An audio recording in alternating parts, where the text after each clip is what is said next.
I want to share something that I wrote about in my book that was hard for me to write and even more difficult for me to say out loud. When I launched Rise Up For You, I was the company. I created the curriculum, I wrote the books, I did all of the PowerPoints, designed them on my own. I literally delivered every keynote, every training, every coaching session. And in the beginning, it felt good. There was a pride in building something from the ground up with just $100 with your own two hands. And there was validation when clients called and said, "We only want you." I used to love that. But what I did not realize was how unsustainable that model really was and how much damage it was actually doing to building the company and the culture that I really wanted to build. Hi, I'm Lena Nasserdeen. I'm the founder and the CEO of Rise Up For You, and welcome to Rise Up For You TV. Today, we get the greatest honor of working with leaders around the world, and we're going to dive into pillar number 3, one of the pillars that we do the most often, which is about leadership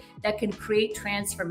Leadership at every level of the organization. The bottleneck at the top usually is one of the reasons that holds the organization back from growing and serving others. So today we're going to dive a little bit into that pillar and that topic. Here's one of the strangest ironies of leadership that I write about in the book, Transformational Leadership by Rise Up For You. The better you are at delivering the results, the harder it becomes to let them go. Many high achievers rise because they can solve problems faster. They work longer hours, they're high performing, and they deliver higher quality than anyone else that's around them. And that's why they typically become leaders. At first, that sets us apart, but later it chains us down. I've seen executives with $1 million salaries personally editing PowerPoints at midnight. I have coached founders who have confessed, if I'm not involved, nothing will get done and the organization will fall apart. I have met leaders who secretly hope their teams do not make decisions without them because at least then they still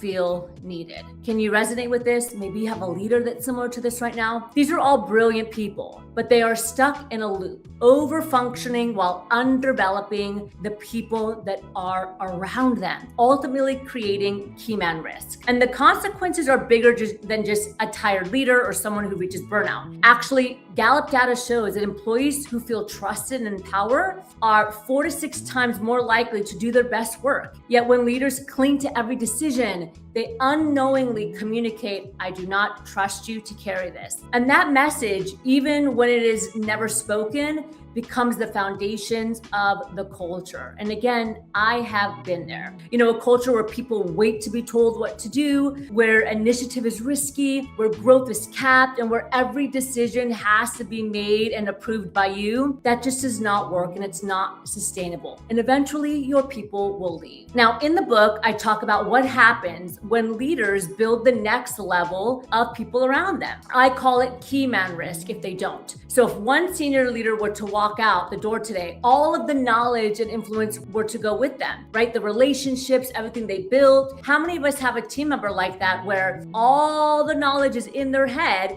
and because they haven't grown anyone, it's going to leave with them? And the truth is, this is not a succession problem. It's a culture problem right now. Because when one person holds everything, the team learns not to step up. They learn that their ideas are not really needed. They learn that the boss will ultimately redo the work anyways. Somebody else is going to solve it. And over time, the dynamic becomes the norm. Not because everybody chose it, but because it was tolerated for so long. I had to face this truth in my own business. When I told myself, no one can do it like me, that was not just control, that was massive ego. And it was creating a culture at Rise Up For You that was the opposite of everything that I wanted to build and everything that I wanted to teach. Ultimately, we want this company to continue to have the global reach, and you can't do that with just one person. So I made the change. I started training coaches and facilitators to use the Rise Up For You Power Up method, pull the mission forward. I invested in their growth. I gave not just curriculum and methodology, but the confidence to stand and make decisions in front of a room without me being there. They got to a point, most of them, where they did not need me. They needed to be equipped, empowered, and trusted to lead. I mean, think about this. The more we grow as an organization, I can't be in every training room, in every coaching room. And that shift changed everything, not just for business, but also for culture. And something that's really important for me, for impact. Now we can make greater, longer, more impact. So let me give you the 2 most important tools I share in the book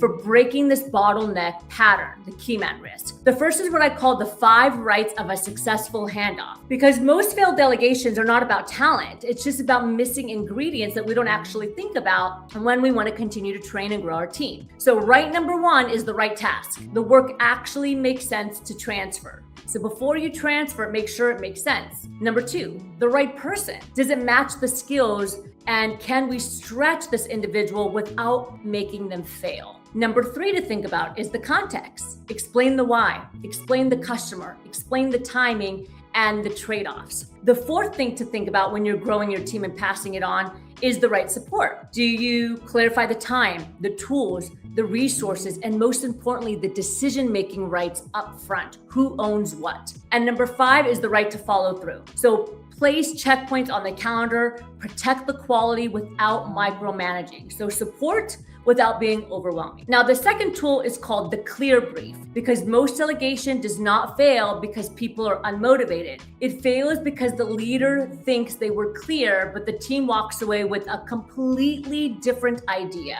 or three different interpretations about what was just said. So the clear brief will help you understand if they hear the information and understand it the way it needs to be. So number one is context. Why now? Who's impacted? What is at stake? Lead objective. One sentence or outcome. If you cannot say it in one breath, then it is not clear. The E in clear is for expectations. How are you going to measure quality? Pretty simple. The A is for authority and support. What they decide, what tools they get, and who is their go-to for support. And finally, the R in clear is risk and rhythm. So any likely obstacles that can come up, plus when are you going to check in and what's the rhythm of the check-ins. Always close with a repeat back, meaning you ask the person to say the goal back in 10 words. And if they cannot repeat it, that means they cannot deliver it. And that is not their flaw. That just means that it's a cue for you to sharpen the brief and to be even more clear when you're passing something on. Here's what I want you to walk away with and understand.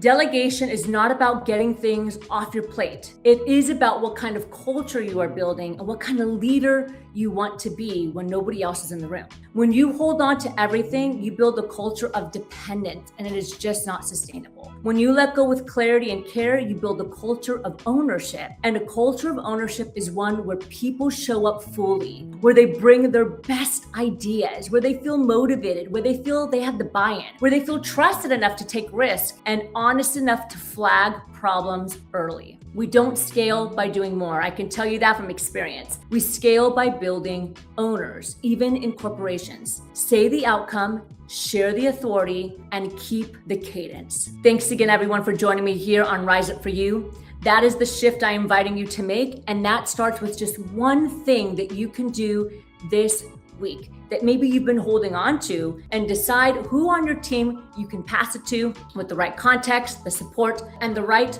follow through. Leadership is not measured by how much you can carry. It is measured by how much capacity you can create in others. Thanks again for joining. I'm Lena Nasserdeen with Rise Up For You. Again, welcome to Rise Up For You TV. Don't forget to subscribe, share this, and I will see you in the next video.